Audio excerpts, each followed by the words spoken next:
नमस्कार सभी को। मैं सरोज नैनीवाल, सहायक आचार्य समाजशास्त्र, राजकीय महिला पीजी महाविद्यालय झुंझुनू।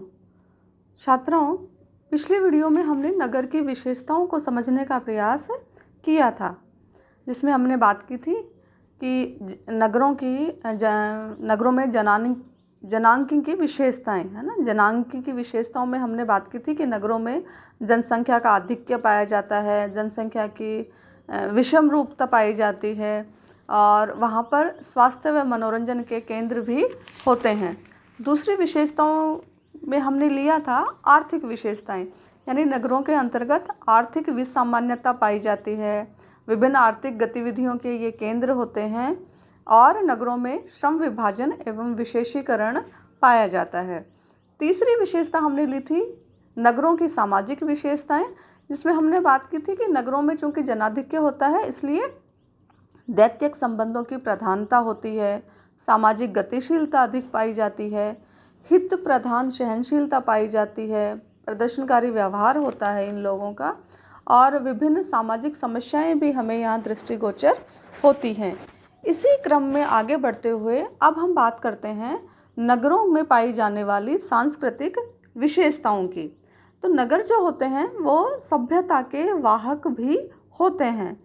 नगरों को सभ्यता और संस्कृति का वाहक और पोषक भी कहा जाता है। विश्व की महान सभ्यताओं का केंद्र नगर ही रहे हैं, जैसे तक्षशिला और नालंदा जैसी अनेक प्रकार की उच्च शैक्षणिक संस्थाएं हमें नगरों के अंतर्गत ही देखने को मिली हैं, जिन्होंने सभ्यता व संस्कृति का प्रचार और प्रसार किया। इसी सांस्कृतिक विशेषताओं में अगली विशेषता लेते हैं हम शिक्षा और संस्कृति के केंद्र, यानी जो विभिन्न नगर होते हैं ये यहाँ पर विभिन्न प्रकार के विद्यालय, महाविद्यालय, विश्वविद्यालय, चिकित्सा, कला, संगीत, व्यावसायिक प्रशिक्षण से संबंधित विभिन्न प्रकार के यहाँ पर केंद्र होते हैं, जिनमें छात्रों को रुचि एवं योग्यता के अनुसार प्रवेश दिया जाता है। इस प्रकार नगर व्यक्ति के चहुमुखी व्यक्तित्व के विकास में सहायक होते हैं और शोध कार्य भी यहाँ होता है, जिससे व्यक्ति के ज्ञान में परिवर्धन होता है। अगली इसी के अंतर्गत विशेषताओं में बात करते हैं हम सांस्कृतिक विशेषताओं के अंतर्गत फैशन की, कि नगर सभ्यता के वाहक तो होते ही होते हैं, लेकिन साथ ही साथ नगर आधुनिकता के भी पोषक होते हैं, है ना। तो विश्व में होने वाली सभी गतिविधियों से प्रभावित रहते हैं, आधुनिकता के पोषक होते हैं। तो विश्व में जितनी भी गतिविधियां होती हैं उनसे ये शहर या नगर प्रभावित हुए बिना भी नहीं रहते हैं। फैशन के प्रति भी नगरों में एक विशेष आकर्षण पाया जाता है। विभिन्न प्रकार के परिधान, केश विन्यास, कला, है ना, आदि सभी क्षेत्रों में विभिन्न प्रकार की फैशन जो है वो नगरों में देखी जा सकती है।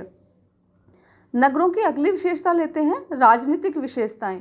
तो राजनीतिक विशेषताओं को भी हम कई प्रकार के बिंदुओं में बांट करके समझने का प्रयास करेंगे, जिसमें पहला बिंदु है व्यक्तिवादिता एवं प्रतिस्पर्धा। ये नगर की विशेषता है कि यहाँ पर व्यक्ति केवल अपने बारे में सोचता है, व्यक्ति केवल अपने आप तक सीमित रहता है और अपने बारे में, अपने लाभ के बारे में ही सोचता है। और प्रतिस्पर्धा, प्रत्येक क्षेत्र में हमें नगरों के अंतर्गत प्रतिस्पर्धा, एक दूसरे से आगे बढ़ने की होड़ हमें दिखाई देती है।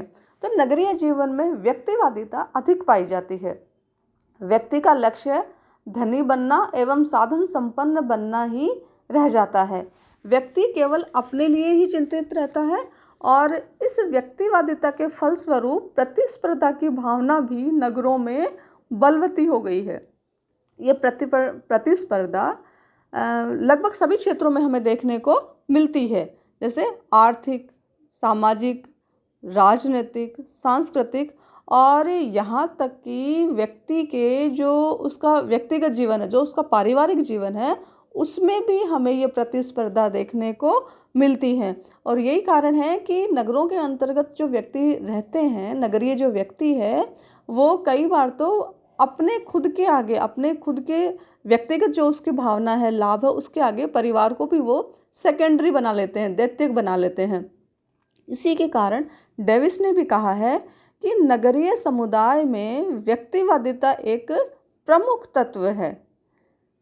अगला पॉइंट लेते हैं, राजनीतिक गतिविधियों के केंद्र।